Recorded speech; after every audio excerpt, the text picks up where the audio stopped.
Alright, hey everybody, it is Tony and I am back. We got 6 TTM returns, so let's get right to it. The first one is Phil Bradley. Phil Bradley, 8 years in the bigs.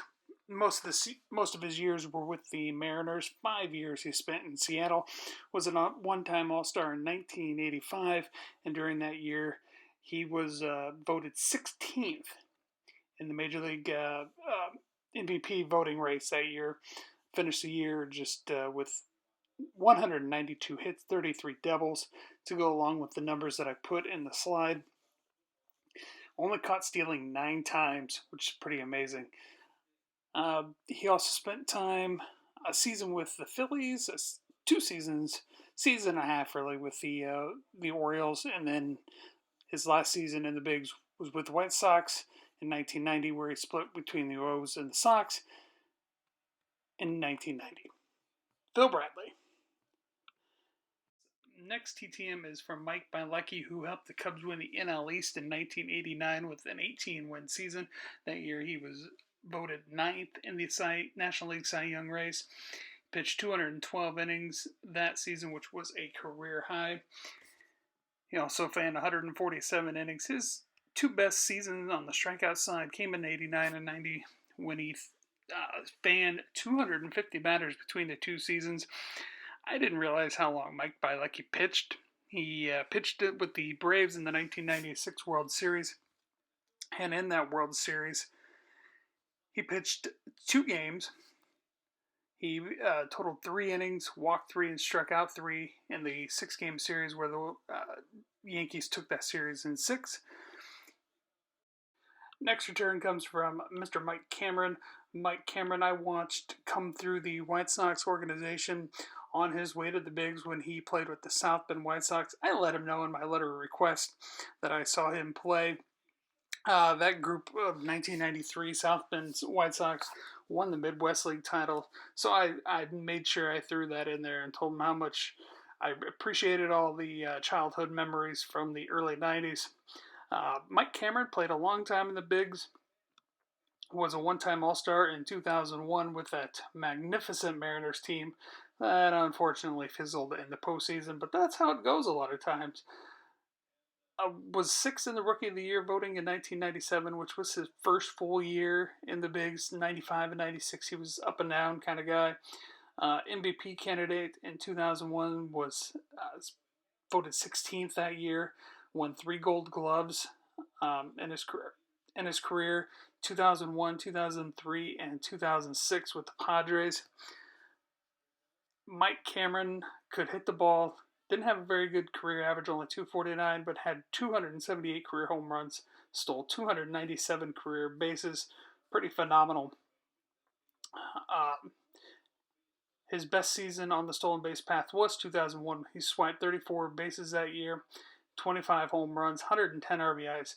Pretty awesome. Mike Cameron.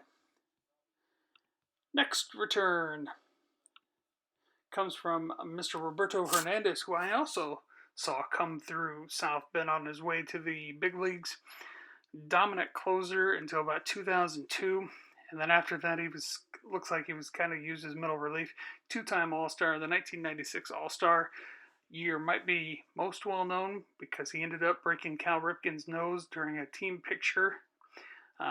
Roberto was walking down the platform and he slipped, and so he elbowed Cal Ripken Jr. in the nose, and the joke was that Roberto Hernandez was going to end the streak, and that's how it was going to go. That Roberto Hernandez breaks Cal Ripken's nose, and the city of Baltimore is going to go after Roberto Hernandez.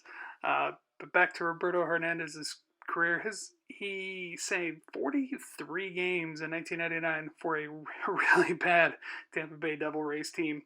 Cy Young candidate that year, 10th. Was Cy Young candidate in 1996 as well, was 6th that year.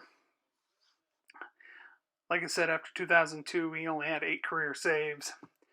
Roberto Hernandez, quick signer, and free, which is more important. Next return comes from Byron Brown, who was supposed to be the next big thing with the Chicago Cubs. Heard that a lot. Who was going to be the next big thing? As you can see, he got the Topps Trophy in 1966. He had 102 hits, 16 home runs, 51 RBI, but he struck out 143 times to lead the National League. His career batting average was 236.